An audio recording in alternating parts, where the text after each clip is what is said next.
क्योंकि प्रदेश में चुनाव है, या इससे इतर भी इनके कोई मायने हैं? गृह मंत्री अमित शाह ने तमाम बातों का जिक्र किया, कांग्रेस ने भी पलटवार किया, आप इसे कैसे देख रहे हैं? देखिए, मैं बिल्कुल आपके जो आपने सुझाव दिया, यह बताया है, उसका मैं वही मतलब बोल रहा हूं कि वास्तव में इस समय अब चुनाव की मोड में आ गया राजस्थान। सभी दल अपने अपने मतलब क्या तैयारियों में जुट गए हैं, सभाओं और मतदाताओं को प्रभावित करने की कोशिश कर रहे हैं। कौन कितना इस माहौल को कैसे बनाता है, क्योंकि चुनाव में पहले माहौल बनाया जाता है, फिर मुद्दे तय किए जाते हैं, उसके बाद कैंडिडेट उतारे जाते हैं, और फिर इसके बाद में जो भी कुछ रणनीतियां, जातीय समीकरण वगैरह जो भी है बिठाने, वो किया जाता है। लेकिन बात यह है कि इतना होना चाहिए कि संवेदनशील मामलों को इस समय, चाहे वो केंद्र सरकार की हो चाहे राज्य सरकार की हो, उन्हें आपस में एक राजनीतिक विभिन्नता की वजह से उसे विवाद का मुद्दा नहीं बनाना चाहिए। खासकर ये जो भी घटना हुई है उदयपुर में कन्हैया हत्याकांड की, उसको लेकर के इस तरह का मतलब क्या कहता ना, एक दूसरे की कार्यशैली या मतलब उस पर नहीं सवाल उठाए जाना चाहिए। ये दोनों की जिम्मेदारी है, चाहे एनआईए हो, चाहे राजस्थान पुलिस हो, चाहे राजस्थान की कोर्ट हो या मतलब सुप्रीम कोर्ट हो, सबको मिल बांट के ये दोनों सरकारों की जिम्मेदारी है। वो अनर्गल बयानबाजी से बचें तो बहुत बढ़िया है। जी पारिक साहब, जल्दी से टिप्पणी चाहता हूं आपकी एक इस पर, जैसे कि अभी महेश शर्मा जी ने कहा कि ये तो दोनों सरकारों की ही जिम्मेदारी बनती है कि संवेदनशील मसले नहीं आए, लेकिन इसके बावजूद कई सवाल आज मेवाड़ की धरती से गृह मंत्री ने खड़े किए हैं। ये दोनों बातें सही है हेमंत की, ये जो स्पेशल कोर्ट अपॉइंट होनी चाहिए थी जल्दी सुनवाई के लिए, वो राज्य सरकार का काम है, और जो एनआईए ने चालान पेश कर दिया है उस पर चार्ज बहस होनी है, तो मुकदमे में जो कुछ उनको जांच करके देना था वो दे दिया था।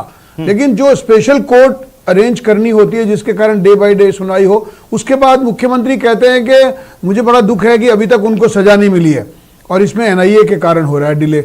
ये गलत बात है।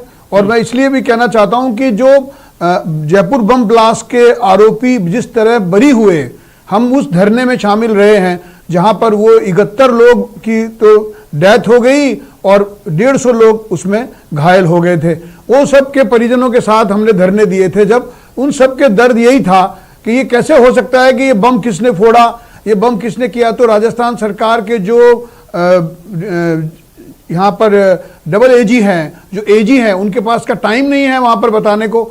जब कोर्ट ने कह दिया कि इन्होंने पैरवी ढंग से नहीं करी है, वो गए ही नहीं कोर्ट में। उसमें तो कोर्ट ने ये भी कहा कि जांच भी ठीक तरीके से नहीं हुई है, जांच को लेकर के भी कोर्ट ने सवाल भी निवेदन किया, और लोअर कोर्ट ने जब उसी बिना पर सजा दी है, उसके बावजूद इन लोगों ने इतनी लापरवाही बरती, तो ये सब एक्सपोज हो गए, और इसी एक्सपोजर को माननीय अमित शाह जी ने रखा है। नहीं, लेकिन एक बहुत महत्वपूर्ण बात है जिस पर मैं आपका ध्यान आकर्षित करना चाहता हूं मनीष पारिक साहब, कि मुख्यमंत्री ने इस पर अपनी तरफ से जवाब भी दिया, और ये सवाल पूछा है कि जो जिम्मेदार पदों पर जो लोग बैठे हुए हैं उनको संवेदनशील मसलों पर राजनीति नहीं करनी चाहिए, जैसे कि अभी महेश शर्मा जी ने भी कहा। सीएम ने यहां पर पूछा है कि ये गलत कहा गया यहां पर कि एनआईए ने पकड़ा, राजस्थान पुलिस ने महज 4 घंटे में कन्हैयालाल हत्याकांड के हत्यारों को गिरफ्तार कर लिया था। तो क्या गलत तथ्य सामने रखे गए पारिक साहब? नहीं, पुलिस ने नहीं, मुझे ध्यान आता है कि वहाँ पे जो रास्ते चलते लोग हैं उन्होंने उनको पकड़ के वहाँ फॉलो किया, और उसके बाद में वहाँ सूचना दी, इस तरह की बात हुई। उसमें जनमानस भी इन्वॉल्व था, जो जनता के लोग लेकिन एनआईए की टीम तो नहीं थी ना, एनआईए को तो केस ही ट्रांसफर बाद में हुआ था ना। 28 जून की घटना है, एनआईए को 2 जुलाई 2022 को ट्रांसफर हुई फाइल, तो क्या झूठा तर्क रखा गया? ये कांग्रेस का आरोप है। नहीं, इसको पकड़ के कोर्ट में डालने जैसी बात भी होती है कि इसके बारे में जांच करके पुख्ता जानकारी, और नहीं, कांग्रेस आप पर यह आरोप लगा रही है पारिक साहब कि आप चुनाव के चलते जनता को भ्रमित करने के लिए झूठे तर्क रखते हैं। नहीं, एक भी तर्क झूठा नहीं है। मैंने आपको कहा ये जो हाई कोर्ट में बम ब्लास्ट के आरोपी बरी हुए हैं, आप हाई कोर्ट की बात नहीं कर रहा ना, मैं पारिक साहब मैं तो बात कर रहा हूं उदयपुर की घटना की, जिस पर कांग्रेस आपसे सवाल कर रही है। जो स्पेशल कोर्ट बनाने की बात आई थी, जो माननीय अमित शाह जी ने उच्चारित की है कि स्पेशल कोर्ट बनाने का काम राज्य सरकार का था, तो कहां पे सीरियस है वो? अगर ऐसा ठीक है। होता तो चौधरी साहब, आरसी चौधरी जी, आरसी चौधरी जी, आरसी चौधरी जी, मेवाड़ की धरती से गृह मंत्री ने सीधे सवाल दागे हैं कि संवेदनशील नहीं है आप, पकड़ना ही नहीं चाहते थे उदयपुर में हत्याकांड के हत्यारों को, तो और ये भी कहा है कि कोई बीजेपी की तरफ से ये साफ किया गया है कि कोई उसके अंदर कोई बीजेपी का कार्यकर्ता नहीं था आरोपी। हेमंत जी, मैं आपसे हाथ जोड़ के गुजारिश करना चाहूंगा कि न्यूज 18 राजस्थान के दर्शकों के बीच में आप सत्य को अंतिम समय पे उजागर करेंगे। हर सरकार को कटघरे में खड़े कीजिए, आप तल्ख पर्सन कीजिए, हमारी जवाबदेही तय कीजिए, लेकिन गुनहगार कौन है यह आपके कंक्लूजन में होना चाहिए। दुर्भाग्य है कि यहाँ पे महेश शर्मा जी ने कहा कि सरकारों को इससे बचना चाहिए। एक देश का केंद्रीय गृह मंत्री जिनके नेतृत्व के अंदर आज मणिपुर के अंदर कितने लोगों की जान चली गई, कितने घर जला दिए गए, कितने लोग विस्थापित हो गए, वो केंद्रीय गृह मंत्री की जिम्मेदारी बनती है कि देश के अंदर, राज्यों के अंदर आंतरिक शांति, सुरक्षा बहाली और विश्वास कायम करे। लेकिन भारतीय जनता पार्टी 9 साल की उपलब्धियां बताने में असफल रही। उनका सदैव एजेंडा रहा ध्रुवीकरण का, सांप्रदायिकरण का, विभाजन का और नफरती राजनीति उनकी रूह में बसी है।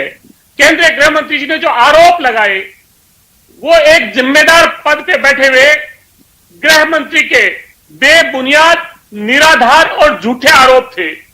आप और सबने देखा था। राजस्थान पुलिस के मैं उन वीर बहादुर जवानों को धन्यवाद देता हूं जो 28 जून को इस राज्य की धरा पे एक आतंकी घटना हुई, उसके अपराधियों को 4 घंटे के अंदर गिरफ्तार किया था। इसलिए मैं उस पुलिस को, राजस्थान के उन बहादुर लोगों को आपके चैनल के माध्यम से उनका आभार व्यक्त करता हूं। मैं उस राजस्थान की जनता का आभार व्यक्त करता हूं कि तमाम नफरती तत्वों के बावजूद हमारा भाईचारा, सौहार्द और प्रेम को ठेस नहीं पहुंचा पा रही है भारतीय जनता पार्टी। मैं कहना चाहूंगा कि 28 जून को उदयपुर के धान मंडी के अंदर मुकदमा दर्ज होता है। केस नंबर है 81/2022 PS धान मंडी उदयपुर, जो राजस्थान की पुलिस मुकदमा दर्ज करती है। MHA minister of home affair जो है गृह मंत्रालय ने एक आदेश निकालते हैं 29 जून को कि यह केस है वो NIA को स्थानांतरित किया जाए।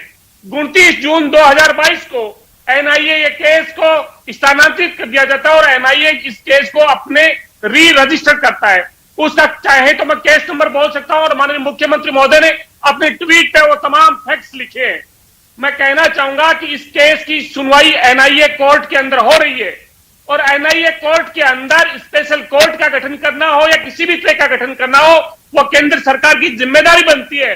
तमाम तथ्य और साक्ष्य बिल्कुल सामने है, लेकिन भारतीय जनता पार्टी को सांप्रदायिक ध्रुवीकरण की राजनीति, उन्हें अपने आप को फलने फूलने में कहीं ना कहीं समाज का ध्रुवीकरण करके राजनीतिक रोटियां सेकने के लिए भारतीय जनता पार्टी के प्रदेश अध्यक्ष CP जोशी जी कन्हैया लाल जी के घर पे जाते हैं। वो जाते हैं उस NIA कोर्ट के अंदर, वो जाते हैं NIA एजेंसी के अंदर, वो जाते हैं गृह मंत्री अमित शाह जी के पास में, वो जाते हैं देश के प्रधानमंत्री नरेंद्र मोदी जी के पास में कि तुरंत इसमें सुनवाई हो, फास्ट ट्रैक कोर्ट बनाओ और तुरंत फैसला दो। लेकिन इन्हें पता है कि अपनी नाकामियों को छुपाने के लिए, जनता का ध्यान भटकाने के लिए इस प्रकार के ये प्रोपेगेंडे रचेंगे। लेकिन राजस्थान का जो विश्वास है, भाईचारा है, प्रेम है, स्वाद है, गंगा जमुनी तहजीब है, इसको ये किसी भी हालात में नहीं कर पाएंगे, क्योंकि राजस्थान की 8 करोड़ जनता मणिपुर को भी देश का अभिन्न अंग मानती है, उनकी पीड़ाओं को भी महसूस करती है। अलग अलग देश के अंदर जो राज्यों के अंदर केंद्र सरकार की नाकामियां वो खुद देख रहे हैं। मैं कहना चाहूंगा कि उन्होंने महिला आपका ये तर्क खत्म हो गया हो तो मेरा सवाल ये है कि राजेंद्र राठौड़ ने भी इस पर पलटवार किया और ये सवाल पूछा है कि जो दोषियों को अब तक 1 साल हो गया सजा नहीं मिली, इसके जिम्मेदार कांग्रेस की सरकार है। स्पेशल कोर्ट का गठन आपको करना था, नियम के मुताबिक वो आपने नहीं किया। जी बोलिए। हेमंत जी, मैं चाहूंगा कि ये किसी राजनीतिक दल का मंच नहीं है जी। न्यूज 18 के मंच पे भारतीय जनता पार्टी और कांग्रेस का नेता झूठ नहीं बोल सकता, आप बेनकाब करेंगे उसको। राजेंद्र राठौड़ जी को पता होना चाहिए जब NIA जांच कर रही है, NIA को अगर आपकी बात हो गई हो तो हेमंत जी ये बात कह रहे हैं माननीय गृह मंत्री जी के उसी कन्हैया लाल ने चिट्ठी लिखी थी पुलिस को कि मेरी जान को खतरा है, मुझे धमकी दे रहे हैं। जनता जो मैंने न्यूज इस 18 तरह पे की भरोसा पोस्ट करती को है, शेयर और किया है। सुनिए ना, न्यूज 18 पे भरोसा करती है, इसलिए हम पूछ रहा हूँ चौधरी साहब सुनिए ना, सुनिए आपकी तरफ से कहा गया कि एनआईए ने चार्जशीट तक दाखिल नहीं की है, आपकी तरफ से कहा गया और ये बताया गया, राजेंद्र राठौड़ कह रहे हैं कि 22 दिसंबर 2022 को ही एनआईए ने चार्जशीट दाखिल कर दी थी इस मामले में। जी, और मैं आपसे गुजारिश अब इस देरी का जिम्मेदार कौन है? ये दोनों आप एक दूसरे पर डाल रहे हैं। महेश शर्मा जी, आप कैसे देख रहे हैं, बताइए। दोनों के तर्क आपने सुने, इस पर कौन जिम्मेदार है? पकड़ा नहीं।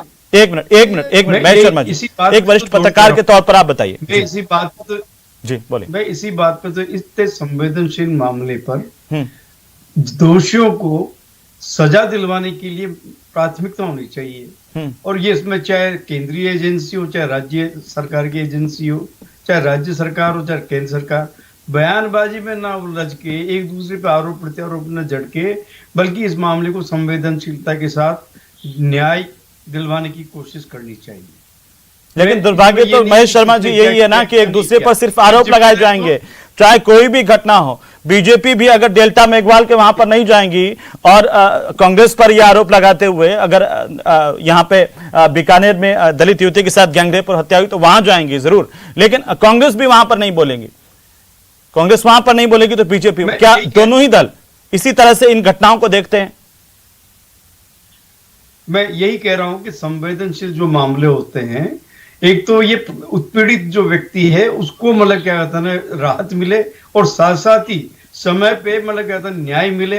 अगर उसमें न्याय नहीं मिलती है, जांच नहीं होती है, तो ये कहीं ना कहीं प्रशासनिक तंत्र की कमजोरी है। इसको दोनों सरकारों की जिम्मेदारी है कि वो इसे गंभीरता से लें और जांच पे कहां कमी रही उसके बारे में जानकारी दें। पारिक साहब जी, आप इस पूरे मसले पर कहना चाह रहे थे, लेकिन मेरा सवाल यह है कि गृह मंत्री की तरफ से वंशवाद पर भी हमला बोला गया। कांग्रेस कह रही है कि आपको अपना वंशवाद नहीं दिखता है, तो ये तो वही बात हो गई, हमारा वंशवाद है और आपके वाला फैमिली प्लानिंग है। नहीं हेमंत जी, पूरे देश में जो ये 500 तो लगभग सांसद हो गए और लगभग 1000 के 1200 विधायक हो गए, 2-3 नाम निकाल के लाए हैं ये। आप समझ सकते हैं कि परसेंटेज क्या है। और एक कांग्रेस के जो पुत्र है नेताओं के, उनकी परसेंटेज आप निकालेंगे तो 34-35% आता है।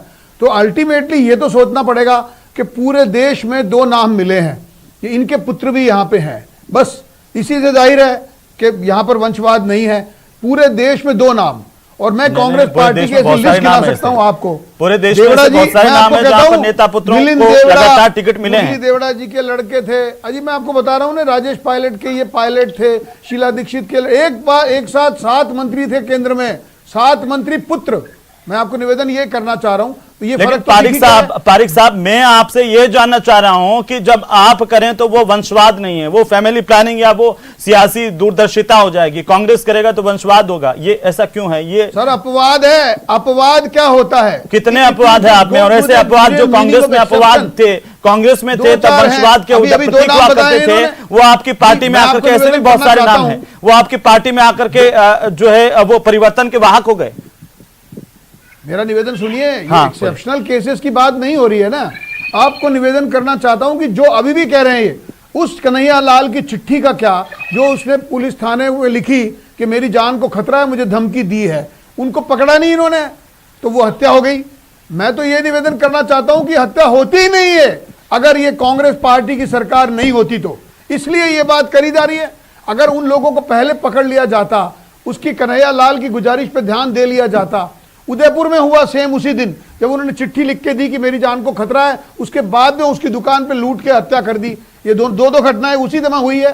तो ये माननीय गृह मंत्री जी का कहना बिल्कुल सही है कि राजस्थान की पुलिस चाहती अगर, तो उसको पहले पकड़ के वो ये घटना को रोका जा सकता था। आरसी चौधरी जी जवाब दीजिए। हेमंत जी, मुझे आपकी बेबसी और मजबूरी पे तरस आता है। फिर वही बात है, आप ये कहते कि कांग्रेस अपनी नाकामी ये है, कांग्रेस की ये नाकामी है। मेरी बेबसी पे आपको तरस आता है कि जब जांच एनआईए के पास में है और एनआईए किसके अधीन आती है और एनआईए कोर्ट के अंदर सुनवाई हो रही है, आपने ये भारतीय जनता पार्टी से नहीं पूछा कि आप तुष्टीकरण की, ध्रुवीकरण की, सांप्रदायिक राजनीति करने के लिए उस परिवार पे जाते हैं, लेकिन आपने क्या सहयोग किया? कन्हैयालाल के परिवार के अगर दोनों बच्चों को पकड़ाई सरकारी पुलिस नौकरी ने, देना हो, ये हत्या चाहे रोक 50 सकती लाख थी रुपए उदयपुर देना की हो, पुलिस। चाहे उनके सुख ये दुख में उदयपुर हमें की शामिल पुलिस होना हो, हत्या रोक सकती अगर कोई भी थी। काम ये किया तो हत्या को कांग्रेस रोका पार्टी नहीं ने किया। उदयपुर की पुलिस आपको ये ने। बताना चाहिए, आपने संवेदनशील सांप्रदायिकता मुद्दे करी पे है। राजनीति किसने आप बताइए ना चौधरी साहब, मैं आपका कोई प्रवक्ता थोड़ी हूँ। जोधपुर में रात सवाल तो आपसे है ना, आप बताइए ना, आपकी क्या मजबूरी होती है फिर? आपकी क्या मजबूरी होती है? जिन्होंने जय श्री राम का नारा लगाया। सारा काम पत्रकार कर लेंगे, राजनीतिक दल का काम क्या है? सत्ता तो आपकी है, सरकार तो आपकी है, काजूवाला पर आप क्यों चुप थे? आप बोलिए ना। अपने आधे घंटे से सिर्फ उसी भाजपा के एजेंडे को प्रोपोगेट कर रहे हो, उसी भाजपा के झूठ को चौधरी साहब, आपकी ये आदत बन गई है। चौधरी साहब सुनिए, चौधरी साहब सुनिए, सुनिए सुनिए सुनिए सुनिए मेरी बात सुनिए। चौधरी साहब सुनिए, सुनिए सुनिए सुनिए। चौधरी साहब, उनकी गाड़ियों को तोड़ा, उनकी महिलाओं को पीटा और उन अपराधियों को चौधरी साहब, आपकी क्या बेबसी है, आपकी क्या मजबूरी है, ये बताइए ना जरा। आने से। और इसी तरह से जिन लोगों ने कांवड़ यात्रा में पथराव किया, उन लोगों को रातों रात को बिना मुकदमा दर्ज कराए आपके विधायक और मंत्री कांग्रेस पार्टी के छुड़ा के ले गए। और आप हम पे आरोप लगा रहे हैं उल्टे, हम पे उल्टे आरोप लगा रहे हैं। जबकि सिंधी कॉलोनी की लड़कियों को, महिलाओं का क्या दोष था? जिनकी गाड़ियां तोड़ी गई, जिनको पीटा गया, उनके खिलाफ आज तक मुकदमा दर्ज नहीं हुआ। और आप कह रहे हो कि हम हिंदू मुसलमान करते हैं। केंद्र सरकार की नाकामी है। आपको वो लोग नागरिक नहीं लगते हैं क्या? सिंधी कॉलोनी की वो महिलाएं जिनको उन लड़कों ने पीटा, उनके खिलाफ मुकदमा दर्ज क्यों नहीं हुआ शास्त्री नगर थाने में? और वहां पे महेश जोशी और अमीन काजी जाके बैठ गए और उनको छुड़ा के ले आए। और आप हमको बता रहे हैं हम सांप्रदायिक हैं। ये राजस्थान की कांवड़ यात्रा में पथराव के दोषी के दोषी नहीं होते। साल में तुम्हारे पास में नो उपलब्धि नहीं है, आपको बताओ, सिर्फ विभाजन ये करो, सांप्रदायिकता, लोगों में नफरत ये पैदा करो। सांप्रदायिक एक सूर्य मिनट, लोग एक हैं। मिनट, मुझे एक बताओ मिनट शांत हुई, कि पारिक कांवड़ साहब, यात्रा पारिक साहब पे शांत पथराव हुई। करने वाले पारिक साहब एक मिनट। चौधरी जी, गृह मंत्री ने यह भी कहा है कि कांग्रेस पार्टी वंशवाद पर चलती है, और आप मेरी कमियां गिनाने के बजाय, व्यक्तिगत किसी पर आक्षेप लगाने के बजाय, आपकी क्या मजबूरी है वो भी बता दीजिए। जो आप उत्तर प्रदेश की घटना पर तो दलितों के अत्याचार पर बोलेंगे, लेकिन राजस्थान में आकर के चुप हो जाएंगे, वो क्यों चुप हैं? क्यों आखिरकार एक के बाद एक सांप्रदायिक घटनाएं होती रही? इसकी कानून व्यवस्था की जिम्मेदारी किसकी थी? चौधरी साहब ये भी बता दीजिए। जवाब दे दूं मैं, आप मुझे हाँ जवाब दीजिए ना, आप बोलिए। देश के किसी भी हिस्से में अगर आतंकी घटना होती है तो ये केंद्रीय सरकार की इंटेलिजेंस का फेल्यूर है। केंद्रीय एजेंसी का दायित्व बनता है कि अगर कोई आतंकी घटनाएं हो सकती हैं तो उसका इनपुट राज्य की सरकार को देना चाहिए। तो ये उसकी इंटेलिजेंस का फेल्यूर है केंद्र की सरकार का। एक बात ये कहना चाहूंगा, जिस घटना को अंजाम दिया उन आतंकियों को हमने 4 घंटे में पकड़ा, ये राजस्थान पुलिस का अचीवमेंट है। आज वो जो केस एनआईए ने लिया, उस पे अपराधियों को सजा दिलाना उनकी जिम्मेदारी है।